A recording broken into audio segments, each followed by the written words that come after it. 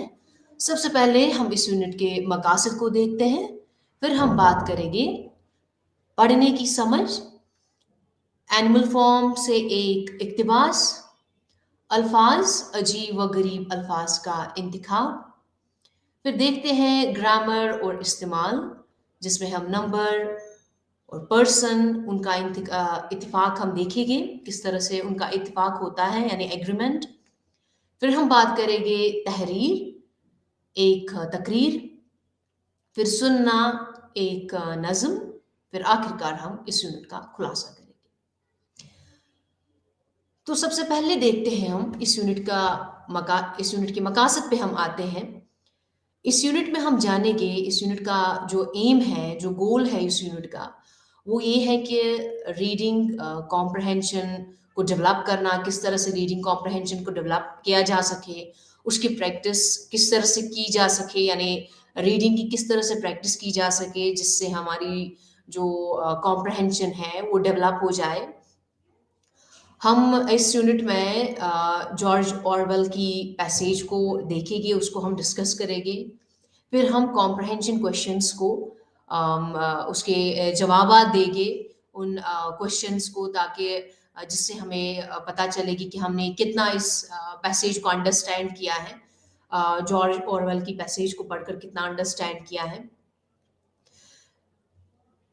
हम इसके बाद इस यूनिट में कुछ जो जॉर्ज ऑरवेल की जो पैसेज है उसका जो एक इक्तिबास लिया है, तो उसमें वोकैबुलरी भी डिस्कस करेंगे। उन वोकैबुलरी को हम एक्टिविटीज़ में उसको देखेंगे, तो वो भी इस यूनिट में देखेंगे। और बात करेंगे हम ग्रामर को भी इस यूनिट में हम डिस्कस करेंगे। जो जॉर्ज ऑरवेल की जो इक्तिबास जो इस यूनिट में लिया गया है, तो उसके हवाले से हम ग्रामर को भी डिस्कस करेंगे, वोकैबुलरी को भी देखेंगे और देखेंगे कि सब्जेक्ट वर्ब एग्रीमेंट क्या है, उनका जो कॉनकॉर्ड है उसकी फीचर्स क्या है, वो भी हम इस यूनिट में जानेंगे। और देखेंगे कि पर्सन नंबर के साथ किस तरह से कॉनकॉर्ड होता है, वर्ब का कॉनकॉर्ड किस तरह से होता है, वर्ब का एग्रीमेंट किस तरह से होता है पर्सन नंबर के साथ। और बात करेंगे कि, और हम ये भी डिस्कस करेंगे कि शॉर्ट स्पीचेस किस तरह से लिखी जाती हैं। इस यूनिट को कंप्लीट करते हम नैरेटिव्स को समझे कि किस तरह से नैरेटिव पैसेजेस को अंडरस्टैंड किया जाता है, किस तरह से उनको कॉम्प्रहेंड किया जाता है। और ये भी डिस्टिंग्विश करेंगे कि ये डिफरेंस देखेंगे कि वर्ड्स के डिफरेंट मीनिंग्स कैसे होते हैं, डिफरेंट कॉन्टेक्स्ट में उनका किस तरह से डिफरेंट माने होता है, वो भी इस यूनिट में हम जानेंगे।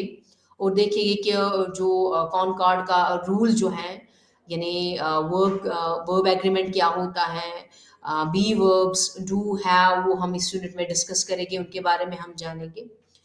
और ये भी हम जानेंगे कि शॉर्ट कंपोजिशंस किस तरह से लिखा जाता है और किस तरह से हम सपोर्टिंग आइडियाज़ के साथ उनको किस तरह से लिखते हैं, उनको किस तरह से डिस्कस करते हैं, उनके फैक्ट्स को किस तरह से इलाबरेट करते हैं, वो भी हम इस यूनिट में जानेंगे। तो देखते हैं, जो ये पैसेज है जॉर्ज ऑरवेल से ली गई है, जो जॉर्ज ऑरवेल ने लिखी है एनिमल फार्म, तो सबसे पहले इसको पढ़ेंगे। बेसिक जो एम है इस पैसेज का वो ये है कि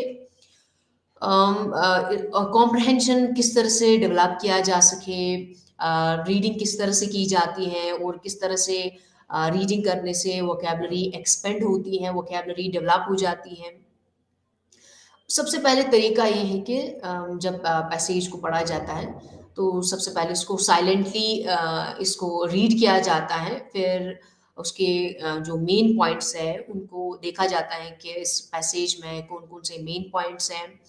फिर इस पैसेज को फिर से पढ़ा जाता है, यानी एक तरीका है जो कॉम्प्रहेंड डेवलप करने का तरीका है। सबसे पहले साइलेंटली रीड करना पड़ता है, उसके बाद जो इस पैसेज में मेन पॉइंट्स हैं उनको फाइंड आउट करना पड़ता है। फिर उसके बाद इस पैसेज को फिर से पढ़ना पड़ता है, यानी रीड अगेन।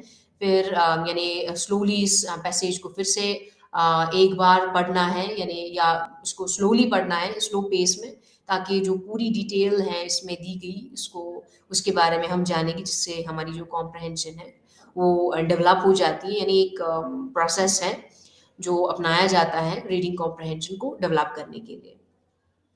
फिर उसके बाद जब कोई भी ऐसा मिनी वर्ड हो जो डिफ़िकल्ट हो अंडरस्टैंड करने के लिए, उसको हम वोकैब्युलरी उसको हम डिक्शनरी का इस्तेमाल करके उस वोकैब्युलरी का मीनिंग हम डिक्शनरी की मदद से उन वर्ड्स का मीनिंग हम देखते हैं। तो ये एक मेजर एक मेन प्रोसेस है रीडिंग कॉम्प्रहेंशन को डेवलप करने के लिए। तो यहाँ पर हम इस पैसेज को देखेंगे। इस पैसेज को जब हम पढ़ेंगे फिर उसके बाद कुछ सवालात इस पैसेज के लास्ट में हम डिस्कस करेंगे, जिससे हमें पता चलेगी कि कितना हमने इस पैसेज को अंडरस्टैंड किया है। तो सबसे पहले एक सिंपल रीडिंग करते हैं इस पैसेज की। Mr. Jones of Manor Farm has locked the hen house for the night, but he was too drunk to remember to shut the pop holes. With the ring of the light from his lantern dancing from side to side, he lurched across the yard and made his way up to bed, where Mr. Jones was already snoring. As soon as the light in the bedroom went out, there was stirring and fluttering all the farm building. Words had gone round during the day that old Major, the prize middle white boar, had a strange dream on a previous night and wished to communicate it to other animals. It had been agreed that they should all meet in a big barn, and soon as Mr. Jones was safely out of the way, old Major was so highly regarded on the farm that everyone was quite ready to lose an hour's sleep in order to hear what he had to say. All the animals were now present except Moses, the tame raven, who slept on the perch behind the back door. When Major saw that they had all made themselves comfortable and were waiting attentively, he cleared his throat and began. Comrades, you have heard already about the strange dream that I had last night, but I will come to the dream later. I have something else to say first. I do not think, comrades, that I shall be with you for many months longer, and before I die, I feel it my duty to pass on to you such wisdom as I have acquired. I have had a long life. I have had much time for thought as I lay alone in my stall, and I think I may say that I understand the nature of life on this earth as well as any animal now living. It is about this that I wish to speak to you. तो इसको पूरा पढ़ने से पहले हम George Orwell की इस जो ये एनिमल फॉर्म है, तो ये जॉर्ज ऑरवेल ने लिखी है एनिमल फॉर्म को। तो ये जॉर्ज ऑरवेल का असल में जो इसका पेन नेम है वो एरिक आर्थर ब्लेयर है। तो जॉर्ज ऑरवेल का पेन नेम है, असल में इनका नाम एरिक आर्थर ब्लेयर, जो 1903 टू 50 तक रहे। तो एक इंग्लिश नॉवेलिस्ट और एसेइस्ट थे जो इंडिया में बॉर्न हुए थे, और ये एक हिस्टोरिकल नॉवेलिस्ट थे जिन्होंने एनिमल फॉर्म लिखी। तो एक एनिमल फॉर्म जो है ये एक हिस्टोरिकल नॉवल है। तो ये एक एलोगोरी है रशियन रेवोल्यूशन के ऊपर। सटायर यानी एक लिटरल टर्म है जो किसी भी चीज़ के बारे में उसकी फूलिशनेस या उसके एविल साइड को दिखाता है। तो एक काफ़ी एक अम्यूजिंग वे में इस नॉवल को दिखाया गया है। और जो एलोगोरी है स्टोरी की, जिसमें कैरेक्टर्स के ज़रिए, उनके एक्शंस के ज़रिए एक डीपर मॉरल वैल्यू होता है, डीपर मॉरल मीनिंग होता है, और जो रिप्रेज़ेंट करता है गुड क्वालिटी या बैड क्वालिटी को। तो ये जॉर्ज ऑरवेल ने ये असल में एक रशियन रेवोल्यूशन की एक एलोगोरी लिखी गई है, जिसमें एनिमल्स जो हैं, जो ह्यूमंस के खिलाफ आवाज़ उठा रहे हैं, एक उनके खिलाफ एक आवाज़ उठा रहे हैं कि हम किस तरह से ह्यूमन की किस तरह से हम काम आते हैं, और इंसान जो है ये हमारा फ़ायदा उठाता है, हमेशा हमारा फ़ायदा उठाता है, और हमें कम खाना देता है, और हम हमेशा इस इंसान के काम आते हैं, और इसके बदले हमें उतना ख़ास नहीं देता है जितना उसको देना चाहिए। ये हमसे ही काम करवाता है, ये हमसे ही सब मेहनत करवाता है। तो क्यों ना हम यानी एक जो ओल्ड मेजर है, इसने एक आवाज़ उठाई, जो सब एनिमल्स को एक साथ बुलाया, और अपनी व्यू पॉइंट्स एनिमल्स के सामने रखा, और पूरा डिस्कस किया कि इंसान जो है ये कितना एनिमल्स का फ़ायदा उठाता है। और जैसे यहाँ पर इसको हम पढ़ेंगे।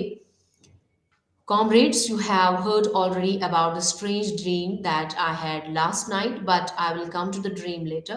I have something else to say first. I do not think, comrades, that I shall be with you for many months longer, and before I die, I feel it my duty to pass on to you such wisdom as I have acquired. I have had a long life. I have had much time for thought as I lay alone in my stall, and I think I may say that I understand the nature of life on this earth as well as any animal now living. It's about this that I wish to speak to you. तो यहाँ पर ये अपने comrades को address कर रहा है कि जो मेजर का सपना रहा है, वो अपने यानी वो बता रहा है कि अब मेरे पास उतना वक्त नहीं है, जो भी मेरे पास विजडम है मैं आपको ये पास ऑन करना चाहता हूँ। Now, comrades, what is the nature of this life of yours? Let us face it. Our lives are miserable, laborious, and short. We are born, we are given just so much food as will keep the breath in our body, and those of us who are capable of it are forced to work to the last atom of our strength, and the very instant that our usefulness has come to an end, and we are slaughtered with hideous cruelty। यानी अपने comrades को कहता है कि हमें किस तरह से यूज़ किया जाता है, हमें कितना फूड दिया जाता है, उस फूड के बदले कितनी काम हमसे करवाया जाता है, जो ये ह्यूमन है किस तरह से हम हमारा फ़ायदा उठाता है, और उसके बाद हमें ज़बह करवाया जाता है। But is this simply part of the order of nature? Is it because this land of our is so poor that it cannot afford a decent life to those who dwell upon it? No, comrades, 1,000 times no. This single farm of ours would support a dozen horses, 20 cows, hundreds of sheep, and all of them living in a comfort and dignity that are now almost beyond our imagining. Why then do we continue in this miserable condition? Because nearly the whole of the produce of our labors is stolen from us by human beings. These, comrades, is the answer to all our problems. It is summed up in a single word: man. Man is the only real enemy we have. Remove man from the scene, and the root cause of hunger and overwork is abolished forever. यानी ये major जो है ये अपने साथियों को बताता है कि मैन ने हमें कितना जो है कितनी क्रूअल्टी के साथ हमें रखता है, और ये सब जो है फसाद की जड़ जो है ये यही मैन है, जो हमसे इतना काम करवाता है। सारी प्रॉब्लम्स जो है इसी मैन से आती हैं। तो जो ये मैन है अगर इसको हटाया जाए, हमारी जो प्रॉब्लम है वो सारी ख़त्म हो जाएगी। तो हम इसी इंसान की ज़रिए से हम मिज़रेबल लाइफ़ जीते हैं। Man is the only creature that consumes without producing. He does not give milk. He does not lay eggs. He is too weak to pull the plough. He cannot run fast enough to catch rabbits. Yet he is Lord of all animals. He sets them to work, he gives back to them the bare minimum that will prevent them from starving, and the rest he keeps for himself. Our labor tills the soil, our dug fertilizes it, and yet there is not one of us that owns more than his bare skin. You cows that I see before me, how many thousands of gallons of milk have you given during this last year? And what has happened to that milk, which should have been breeding your sturdy calves? Every drop of it has gone down to the throat of our enemies. And you hens, how many eggs have you laid this last year? And how many of those eggs ever hatched into chickens? The rest have all gone to market to bring in money for Jones and his men. And you, Clover, where are those four foals you bore, who should have been the support and pleasure of your old age? Each was sold at a year old, and you will never see one of them again. In return for you, four confinements are, and all your labor in the field, which have you ever had expected your bare rations and a stall. तो यहाँ पर ये अपनी साथियों को उनको aware करता है कि जो इंसान है ये खुद कुछ प्रोड्यूस नहीं कर सकता। जैसे कि मिल्क भी हम ही इनको देते हैं, एग्स भी हम ही इनको देते हैं। इवन हम इनके लिए हम प्लफ़िंग भी करते हैं, खेतों में इनके प्लफ़िंग करते हैं और ये खुद कुछ कैच नहीं कर सकता, खुद कुछ पकड़ नहीं सकता, तो हम ही इनकी मदद करते हैं। लेकिन फिर भी इतना सब कुछ करके जो ये इंसान है हमारे साथ कितना गलत करता है। हम इसके गुलाम हैं, तो इनके इसके हुक्म पे हम सब काम करते हैं। ये हमें लीड करता है, बिना कुछ किए ये हमें लीड करता है। सब कुछ हम ही करते हैं, लेकिन फिर भी यही हमें लीड करता है। और ये अपने जो फ्रेंड्स हैं, कॉमरेड्स हैं, उनको अवेयर करता है कि उनके बच्चे जो हैं अ, वो मार्केट में बिक गए हैं। जो एग्स हैं वो भी मार्केट में बिक गए हैं, या मिल्क इनका जो होता है वो भी वो खुद पीते हैं या मार्केट में उनको बेच देते हैं। तो इनका जो है, इनका जो सारा जो प्रोडक्शन है वो इंसान ही इन सब चीज़ों का फ़ायदा उठाता है।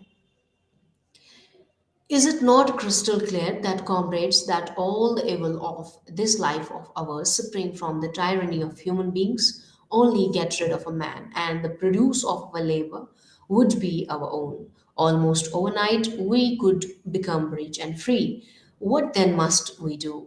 Why work night and day, body and soul, for the overthrow of the human race? This is my message to you, comrades. Rebellion. I do not think when the rebellion will come. It might be in the week or in 100 years, but I know as surely as I see this straw beneath my feet that sooner or later justice will be done.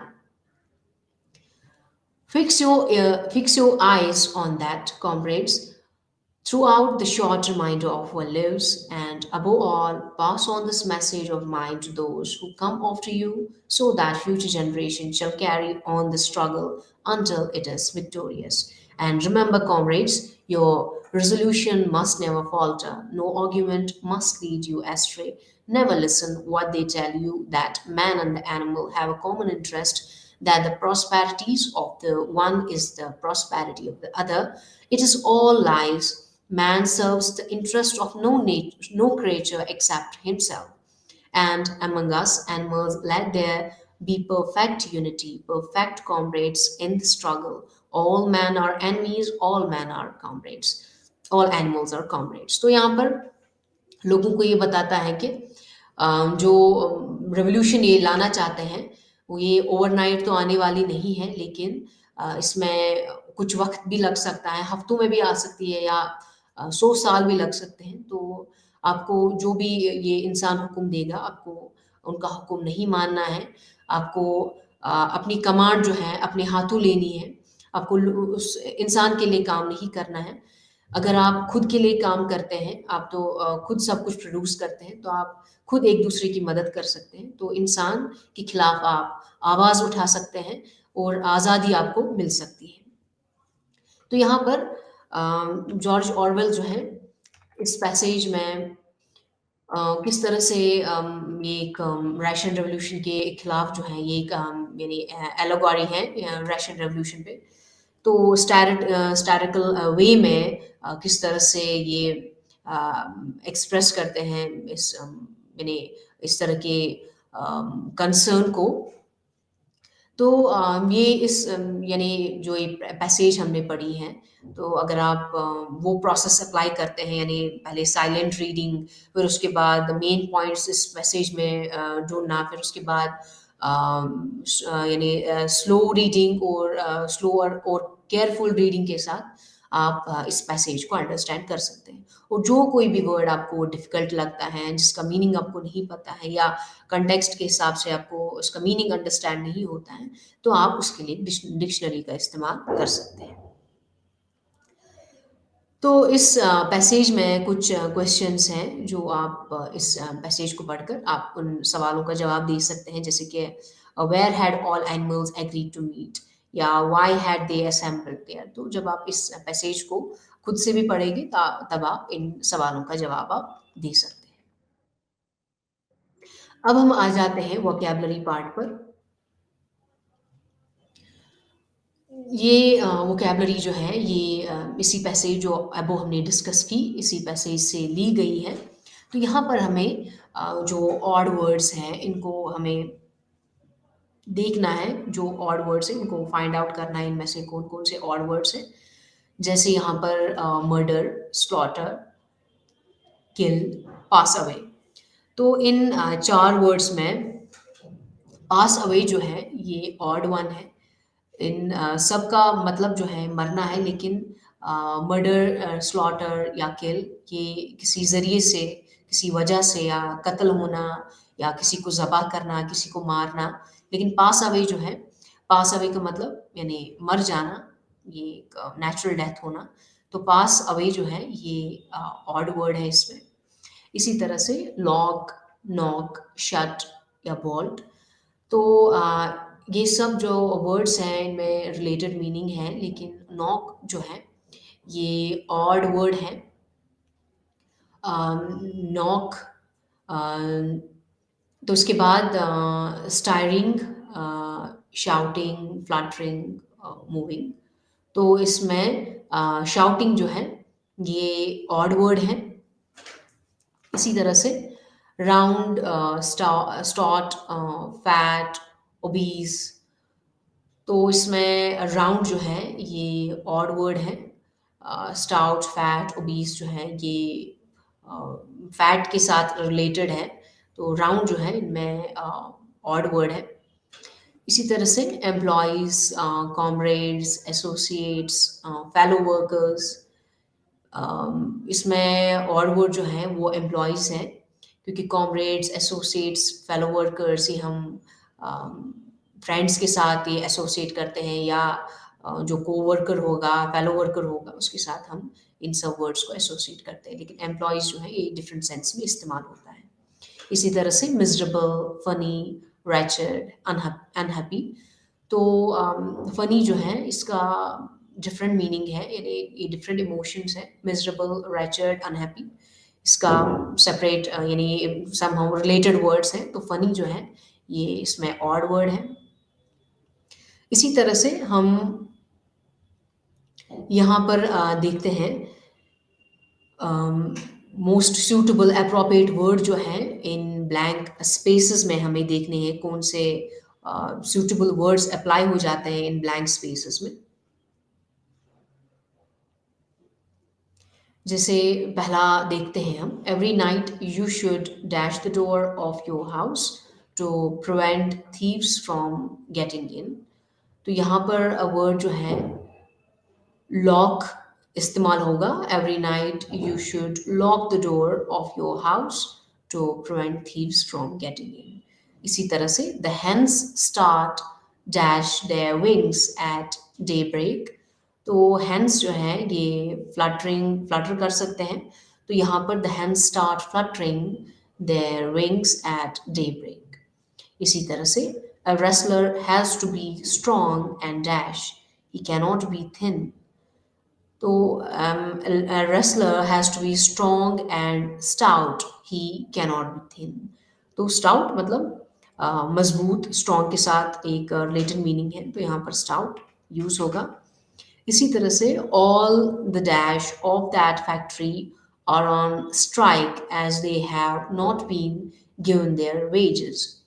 तो यहाँ पर employees यानी all the employees of that factory are on strike। इसी तरह से next Usha is feeling dash as she has no money to buy food for their children. तो यहाँ पर हम वर्ड मिजरेबल का यूज करते हैं। Usha is feeling miserable as she has no money to buy food for her children. तो इस तरह से यहाँ पर जो एबो वर्ड्स थे इनको हमने सेंटेंसेस में यूज किया। कौन सा बेस्ट सूटेबल वर्ड जो है वो इन सेंटेंसेस में इस्तेमाल हो सकता है। यानी पहले में हमने देखा कि वो लॉक हैं, दूसरे में फ्लैटरिंग, तीसरे में स्टाउट, चौथे में हमने देखे एम्प्लॉइज और पांचवें में हमने देखा मिजरेबल। इसी तरह से हम आ जाते हैं हम ग्रामर पोर्शन पे। यानी हम किस तरह से ग्रामर का इस्तेमाल करते हैं। बी की फॉर्म्स हम देखेंगे, फिर हम आगे जाके हैव, डू, उन सब को हम डिस्कस करेंगे। यानी इस सेक्शन में आप देखिए कॉनकॉर्ड्स को कॉनकॉर्ड्स क्या होते हैं। यानी इसमें प्रैक्टिस करेंगे जब आप ग्रामेटिकल जो एलिमेंट्स हैं इनकी जब प्रैक्टिस करेंगे तब आप अंडरस्टैंड करेंगे कॉनकॉर्ड्स क्या हैं, इनके एग्रीमेंट्स किस तरह से ग्रामर में इनका एग्रीमेंट किस तरह से चेक किया जाता है या बनाया जाता है, यानी वर्ब पे ही डिपेंड होता है। तो सबसे पहले हम देखते हैं बी। बी को हम सबसे पहले डिस्कस करते हैं। तो बी जो है ये इसमें इज, एम, आर, वाज, व, ये सब शामिल हैं। तो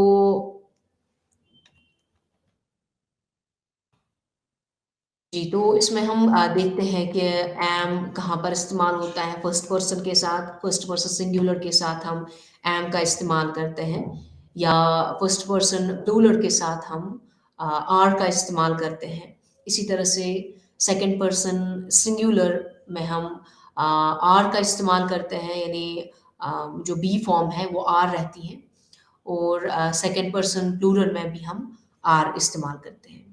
और थर्ड पर्सन सिंगुलर में हम इज वर्ब का इस्तेमाल करते हैं, बी वर्ब का, और थर्ड पर्सन प्लूरल में आर इस्तेमाल होता है।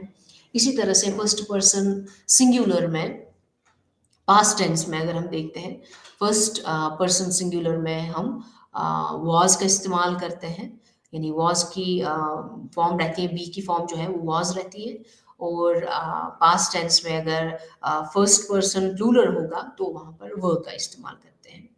ऐसे ही पास्ट टेंस में अगर सेकंड पर्सन है तो सेकंड पर्सन सिंगुलर के साथ हम वर्ब का इस्तेमाल करते हैं, और प्लूरल में भी हम वर्ब का इस्तेमाल करते हैं। और ऐसे ही थर्ड पर्सन सिंगुलर के साथ वाज का इस्तेमाल होता है, और थर्ड पर्सन प्लूरल के साथ हम वर्ड का इस्तेमाल करते हैं।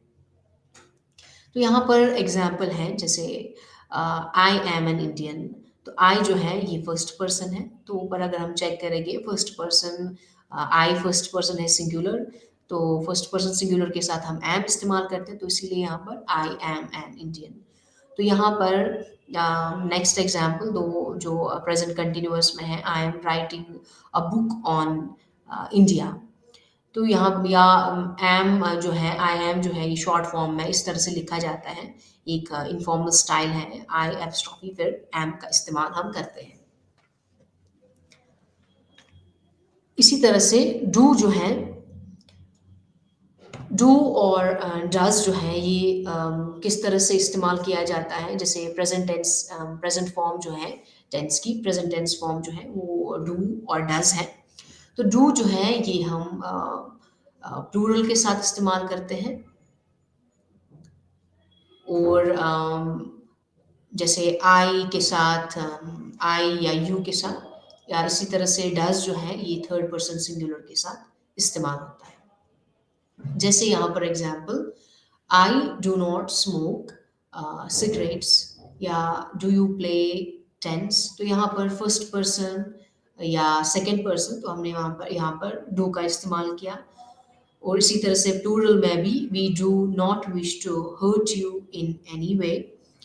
या शाम जो थर्ड पर्सन है तो उसके साथ डज का इस्तेमाल होता है। शाम डज नॉट स्पीक बंगाली, या does your father know that you are here. अब हम यहाँ पर कुछ फिलअप्स देखते हैं जहाँ पर हमें डू और डज का इस्तेमाल करना है। Dash, you know how to make pasta in white sauce। तो यहाँ पर सेकंड पर्सन है, यहाँ पर डू का इस्तेमाल होता है। Do you know how to make pasta in white sauce. इसी तरह से I dash not think I can come with you. तो यहाँ पर आई डू, क्योंकि फर्स्ट पर्सन के साथ या सेकंड पर्सन के साथ हम डू का इस्तेमाल करते हैं। I do not think I can come with you. इसी तरह से dash your father work at the bank. तो यहाँ पर डज योर फादर, क्योंकि फादर जो है थर्ड पर्सन है, तो does your father work at the bank. ऐसे ही next, dash he come to office by metro train. तो यहाँ पर थर्ड पर्सन के बारे में बात हो रही है, तो यहाँ पर does he come to office by the metro train. या how dash we get there, how do we get there. We जो है ये प्लूरल फॉर्म में है, तो इसके साथ हम डू लगाते हैं। How do we get there. तो ये हुआ एग्जाम फॉर्म हमने देखी, बी फॉर्म जो हमने देखी। इसके बाद हमने डू फॉर्म देखी, डू डज। तो अब हम देखते हैं हैव। हैव हैज़ जो है ये प्रेजेंट टेंस में इस्तेमाल होती है, यानी प्रेजेंट फॉर्म जो है इसमें हैव और हैज़ है। हैव जो है ये प्लूरल्स के साथ इस्तेमाल होता है, और फर्स्ट और सेकंड पर्सन के साथ, जैसे आई यू। और हैज़ जो है ये थर्ड पर्सन के साथ इस्तेमाल होता है। तो यहाँ पर एग्जाम्पल्स हम देखते हैं। My friend Sunil has dark hair. तो यहाँ पर हैज़ जो है ये थर्ड पर्सन के साथ, जो सुनील है तो थर्ड पर्सन के साथ हैज़ इस्तेमाल होता है। इसी तरह से I have a cold, I have a bad cold. तो यहाँ पर फर्स्ट पर्सन, तो फर्स्ट पर्सन के साथ हैव का इस्तेमाल होता है। इसी तरह से next, have your red animal form, have you read animal form. तो यहाँ पर यू जो है ये सेकंड पर्सन है, तो यहाँ पर सेकंड पर्सन के साथ भी हैव का इस्तेमाल होता है। तो नेक्स्ट ऐसे, I have not seen many English films. तो आई जो है ये फर्स्ट पर्सन है, तो फर्स्ट पर्सन के साथ हैव का इस्तेमाल होता है। इसी तरह से वी जो है, वी प्लूरल फॉर्म में है। We have not been able to help him in any way.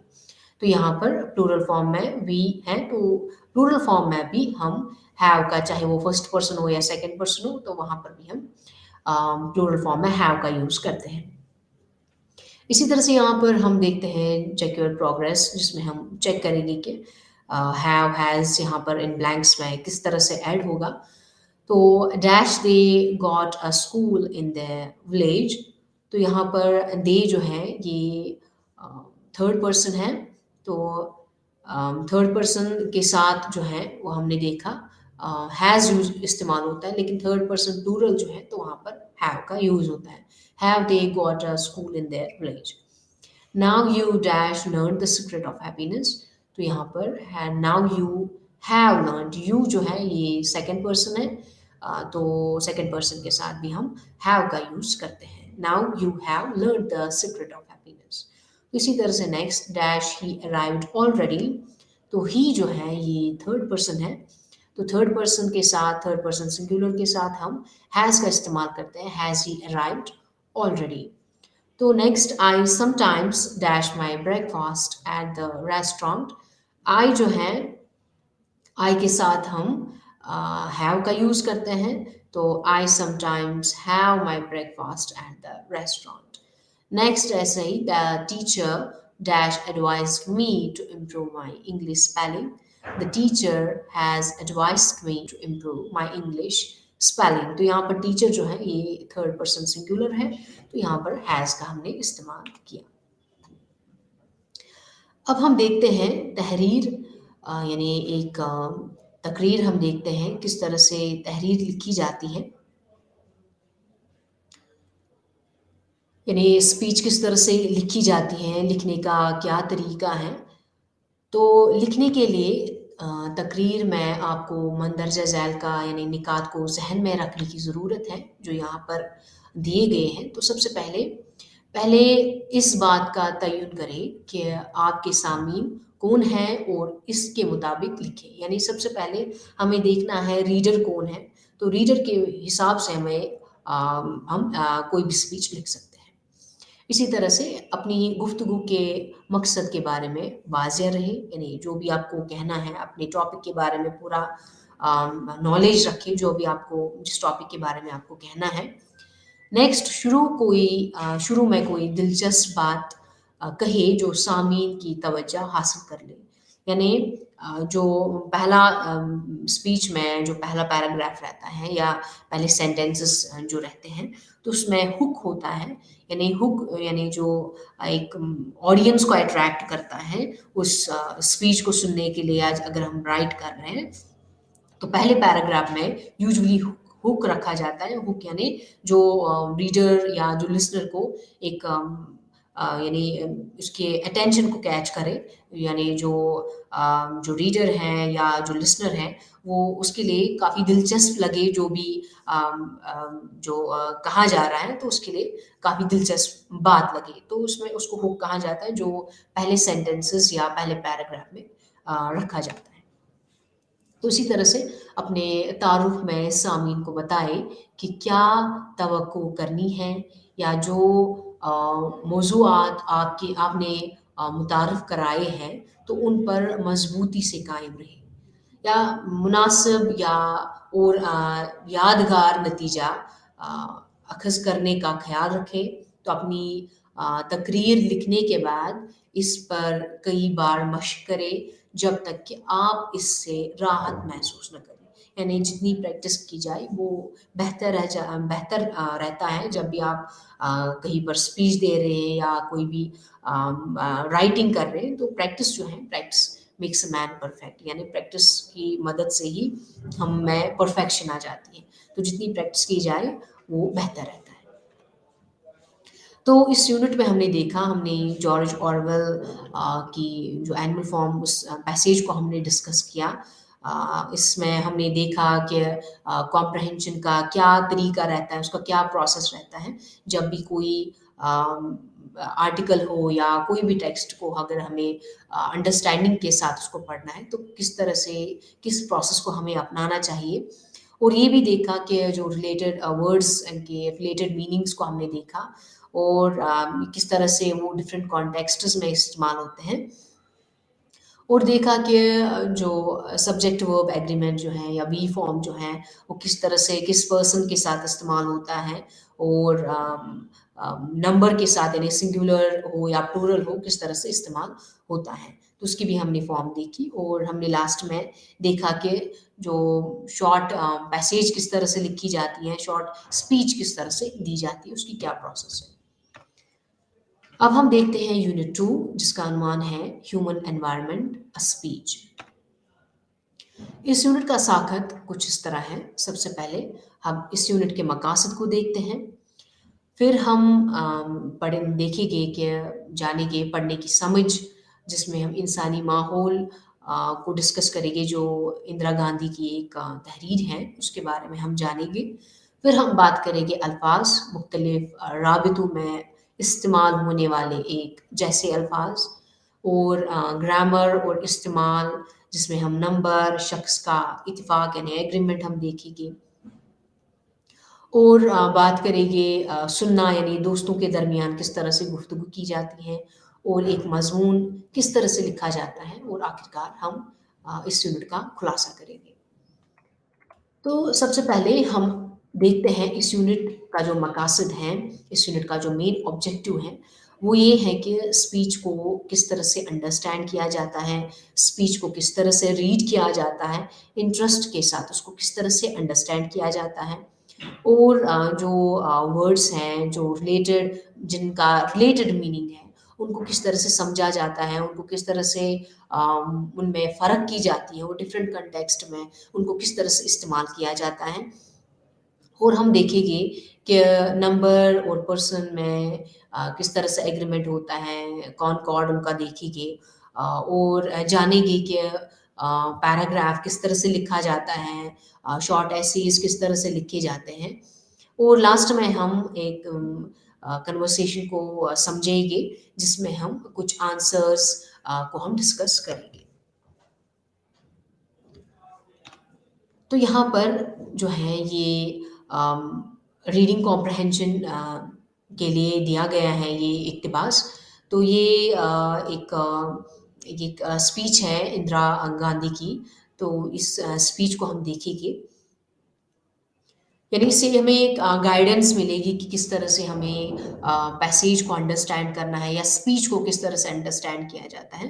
तो सबसे पहले हमें क्रिटिकली सोचना पड़ता है, या डीप हमें सोचना पड़ता है, या बहुत ही यानी वर्ड्स को हमें एनालाइज करना पड़ता है कि क्या बात कही जा रही है, या किस चीज़ के बारे में डिस्कस किया जा रहा है। उसको हमें माइन्यूटली हमें चीज़ों को हमें स्पीच को सुनना है, हमें स्पीच को अंडरस्टैंड करना है। यानी जैसे ही आपका जो ये इस तरह की थिंकिंग क्रिटिकली, यानी या इस तरीके की हैबिट्स आप में डेवलप हो जाएँगी, तो आप में ईज़िली क्रिटिकल थिंकिंग, आप में ईज़िली अंडरस्टैंडिंग डेवलप हो जाएगी कि किस तरह से स्पीच को अंडरस्टैंड करना है, किस तरह से स्पीच को रीड करना है। तो जैसे ही आप प्रैक्टिस करेंगे, तो आप इन चीज़ों को ईज़िली समझेंगे। तो सबसे पहले जब हम किसी भी स्पीच को पढ़ते हैं या किसी भी स्पीच को हम सुनते हैं, हम जो हमारे दिमाग में जो मेन क्वेश्चंस होने चाहिए वो है what, why, when, how and who. यानी कब, कहाँ, कैसे, क्यों, कौन, ये सब जो है ये हम दिमाग में रखते हैं जब भी हम कोई भी स्पीच सुनते हैं। यानी हम क्रिटिकली स्पीच को एनालाइज करते हैं, स्पीच को अंडरस्टैंड करने की कोशिश करते हैं। तो यहाँ पर पैसेज हैं, इस पैसेज को हम पढ़ेंगे। तो पढ़ने के बाद हम कॉम्प्रहेंशन क्वेश्चंस को हम करेंगे। उनकी मदद से हम ये जानेंगे कि हमने इस टेक्स्ट को कितना अंडरस्टैंड किया। तो यहाँ से स्टार्ट करते हैं। One can not be truly human and civilised unless one looks upon not only all fellow men but all creation with the eyes of a friend. Throughout India, addictors covered on rocks and iron pillars are reminded that 22 centuries ago, Emperor Ashoka defined a king's duty as not merely to protect citizens and punish wrongdoers, but also to preserve animal life and forest trees. Ashoka was the first and perhaps the only monarch until very recently to forbid the killing of a large number of species of animals for sport or food. He went further, regretting the uh, camaraderie of his military conquests and enjoining upon his successors to find their only pleasure in the peace that comes through righteousness. तो यहाँ पर जो इंदिरा गांधी की speech है, तो उन्होंने start किया है कि एक सिविलाइज्ड मैन हम किसको कहेंगे। उन्होंने अशोका को, जो अशोका एम्परर रहे हैं, उसको भी डिस्कस किया है कि उनकी ड्यूटी जो है वो खाली सिटीजन्स को प्रोटेक्ट करना नहीं था, बल्कि उन्होंने एनिमल्स को भी प्रिजर्व किया, एनिमल्स की लाइफ या लाइफ, फॉरेस्ट ट्रीज को उन्होंने प्रिजर्व किया। उन्होंने जो एनिमल को किल करने का एक स्पोर्ट रहता है, तो उसको भी मना कर दिया, या फूड के लिए एनिमल्स को मारना उनको भी या एन्जॉयमेंट के लिए उनको स्ट्रिक्टली उनको मना किया था उस अपने दौर में। Along with the rest of the mankind, we in India, in spite of Ashoka, have been guilty of wanton disregard for the sources of sustenance. We share your concern at the rapid deterioration of the flora and fauna. Some of our own wildlife has been wiped out. Miles of the forest with beautiful old trees mute witnesses of the history, has been destroyed, even though our industrial development is in its infancy and at its most difficult stage. We are taking various steps to deal with incipient environmental imbalance, the more so because of our concern for the human beings, a species which is also imperiled. In poverty, he is threatened by malnutrition and disease, in weakness by war, in richness by the pollution brought about by his own prosperity. तो यहाँ पर in short में अगर हम इसको देखेंगे तो यहाँ पर इनकी स्पीच से पता चलती है कि एक इंसान को कितनी रिस्पॉन्सिबिलिटी है अपनी एनवायरनमेंट को बैलेंस में रखना, अपनी एनवायरनमेंट के बारे में सोचना, जो भी हम एनवायरमेंटल इश्यूज हम फेस करते हैं उनको किस तरह से प्रोटेक्ट किया जाए, हम किस तरह से रिच और पुअर में कितनी डिफरेंस है, रिच पीपल जो हैं उनको क्या-क्या यानी हुकूक हैं वो भी इसमें डिस्कस कर रहे हैं। तो माल न्यूट्रिशन का इफ़ेक्ट किस तरह से पड़ रहा है, यानी या टेक्नोलॉजीज़ जो हैं वो किस तरह से डेवलप हो रही है या उनकी वजह से उनका साइड इफ़ेक्ट क्या है, वो भी इस स्पीच में डिस्कस हो रहा है। तो अगर आप इस स्पीच को पढ़ेंगे, आप जानेंगे कि आप जो भी क्वेश्चंस आगे फॉलो हो रहे हैं, आप उनको अच्छे से जवाब दे सकते हैं। तो यहाँ पर उतना हमें हमें टाइम नहीं होता है जो हम इस पूरी पैसेज को हम इसको पढ़ेंगे तो यहाँ पर हमने इसका जो मेन जो आइडिया है वो हमने दिया कि इसमें हम यहाँ पर अवेयरनेस दी जा रही है कि हमें किस तरह से प्रोटेक्ट करना है, किस तरह से हिस्ट्री में भी इन राइट्स को या हमारे जो एनवायरमेंटल इश्यूज हैं उनको किस तरह से प्रिजर्व किया जाता था, उनको किस तरह से कंट्रोल किया जाता था, ये सब इसमें डिस्कस्ड है। यानी हमें एनवायरनमेंट को किस तरह से प्रोटेक्ट करना है, उसकी प्रॉब्लम्स, उसको सॉल्यूशन देना है, उसकी प्रॉब्लम्स को अंडरस्टैंड करना है और उसके बाद सॉल्यूशन हमें ढूँढना है। और यहाँ पर किंग अशोक के बारे में इस स्पीच में कहा गया है कि किंग अशोका ने कौन-कौन सी रिस्पॉन्सिबिलिटीज़ ली थी कि एनवायरनमेंट को किस तरह से प्रोटेक्ट किया जाए, वाइल्ड लाइफ वाइल्ड एनिमल्स को किस तरह से प्रोटेक्ट किया जाए, डिस्ट्रॉय होने से किस तरह से बचाया जाए।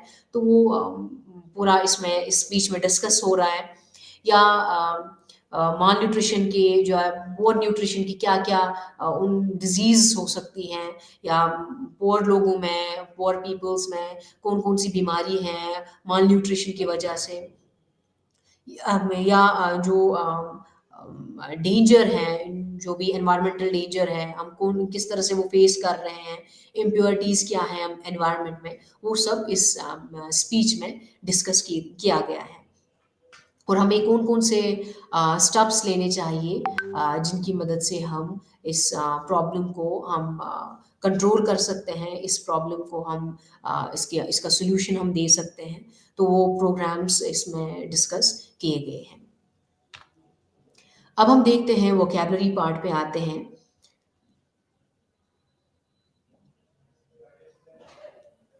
यहाँ पर children in this orphanage are happy because they are well dash. तो यहाँ पर हमें कोई भी सूटेबल वर्ड जो है इस कॉन्टेक्स्ट के बेसिस पे हमें देखना है कि जो भी सूटेबल वर्ड है वो हमें यहाँ पर ब्लैंक स्पेस में लगाना है। तो यहाँ पर children in this orphanage are happy because they are well looked after. इसी तरह से many trees in the jungle are now dash by the forest department. तो यहाँ पर हमें कुछ हिंट्स दी गई हैं जिनको हम प्रॉपर्ली हम इस्तेमाल कर सकते हैं। जैसे कि लुक्ड आफ्टर जो है ये कॉन्टेक्स्ट के हिसाब से पहले वाले जो फिल इन द ब्लैंक है उसमें पहले वाले में हमने इसको यूज़ किया। तो next many trees in the jungle are now dash by the forest department. तो इसको इस जो ब्लैंक स्पेस है नेक्स्ट वाली तो यहाँ पर प्रिजर्व्ड वर्ड का इस्तेमाल होगा। तो many trees in the jungle are now preserved by the forest department. ऐसा ही next we are dash to speak loudly in the library. तो यहाँ हमें दो हिंट्स दी गई हैं प्रोहिबिटेड और फॉरबिडन। तो कॉन्टेक्स्ट के हिसाब से हम यहाँ पर देख सकते हैं we are forbidden to speak loudly in the library. यहाँ पर फॉरबिडन का वर्ड का इस्तेमाल होगा। ऐसे next smoking in cinema hall is dash.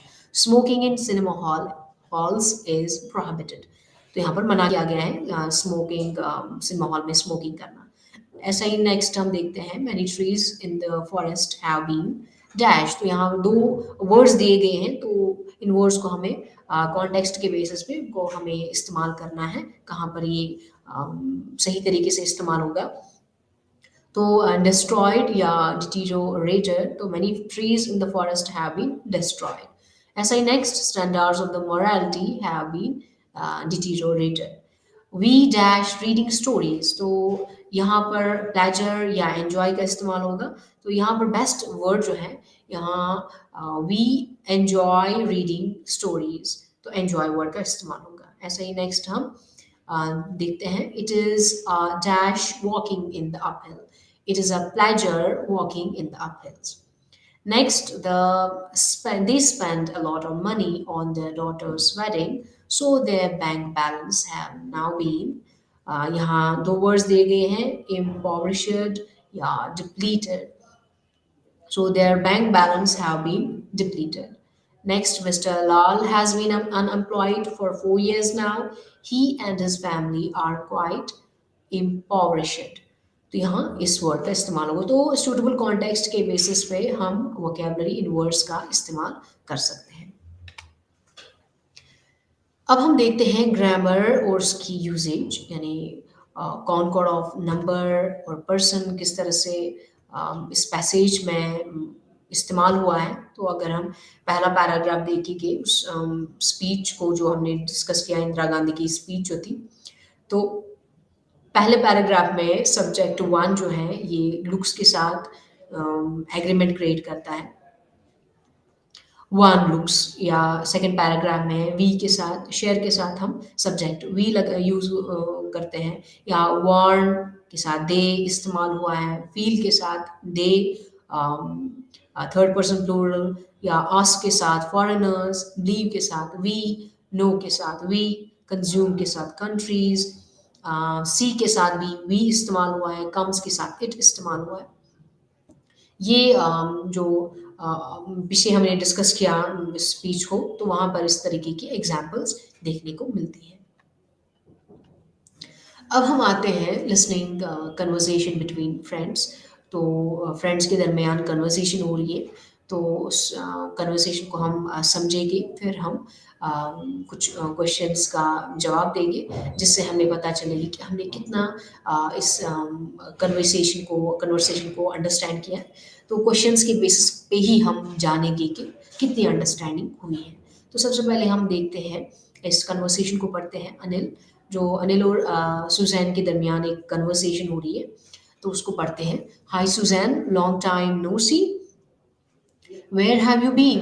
Didn't see you in class yesterday. Suzanne, yes, just got back this morning. Had taken a group of school kids to the village near Sharanpur.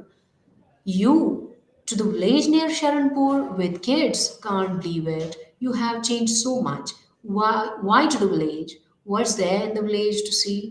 Suzanne, when will you grow up, Anil? You talk like a child. You aren't aware of the great things happening in the development sector. Anil, you mean NGOs and things like that? Suzanne, yes, I took a school trip to Disha. It's an NGO working in Sharanpur for over 2 decades. I went as a facilitator to make the exposure to rural life a good experience for the urban children. Anil, did the children like it? No ACs, no toilets. Suzanne, you haven't a clue how the rural scene is changing. Technology and education has had a positive impact. Farmers there are also into organic farming. Harmful pesticides and chemical fertilizers are not used, and the educated village youth are involved in all these projects. Anil, I think technology, social commitment, and good planning is reducing the rural and urban divide. Good show. How do you get involved in all this, Susan? That's a long story. I once went for a talk on, तो एक conversation है जो Suzanne और अनिल के दरमियान हो रही है, जहाँ पर सुज़ैन जो है जहाँ पर अनिल जो है ये सुज़ैन को पूछ रहा है कि आप बहुत दिनों से दिखी नहीं या आप कहाँ गई थी? कल भी क्लास में नहीं थी। तो सुज़ैन उसको बोल रही है कि वो एक गाँव चली गई थी किड्स के साथ एक ट्रिप पे जहाँ पर वो किड्स को घुमाने ले गई थी। वहाँ पर एनजीओ में ले गई थी स्कूल ट्रिप जो है वो दिशा में गई थी यानी it was a school trip to Disha जो एक एनजीओ है जो शरणपुर में काम कर रही है, तो ये 2 डिकेड से काम कर रही है। तो वहाँ पर एक एक्सपीरियंस गुड एक्सपीरियंस मिला है स्टूडेंट्स को कि किस तरह से वहाँ पर टेक्नोलॉजी का इस्तेमाल हो रहा है, किस तरह से टेक्नोलॉजी का पॉज़िटिव इम्पैक्ट पड़ रहा है, एजुकेशन का किस तरह से पॉज़िटिव इम्पैक्ट पड़ रहा है और फार्मर्स जो हैं वो किस तरह से ऑर्गेनिक फार्मिंग का इस्तेमाल करते हैं, पेस्टिसाइड्स या केमिकल फर्टिलाइज़र्स जो हैं, वो इस्तेमाल नहीं हो रहे हैं। या जो भी प्रोजेक्ट्स हैं, ऑनगोइंग प्रोजेक्ट्स हैं, वो इसी पे काम कर रहे हैं। और आज जो चिल्ड्रंस हैं, उन्होंने अच्छे से एन्जॉय किया इस ट्रिप को। तो ये कन्वर्सेशन थी इन 2 के दरमियान। तो आपकी किताब में इस कन्वर्सेशन में कुछ सवाल-जवाब हैं। जैसे ही आप उन सवाल-जवाब को देखेंगे, तो उनको पढ़ेंगे, आप ईज़िली उनका जवाब दे सकते हैं क्योंकि आपने इस कन्वर्सेशन को अंडरस्टैंड किया है, इसको पढ़ा, तो आप ईज़िली इनको जवाब दे सकते हैं। आपका शुक्रिया।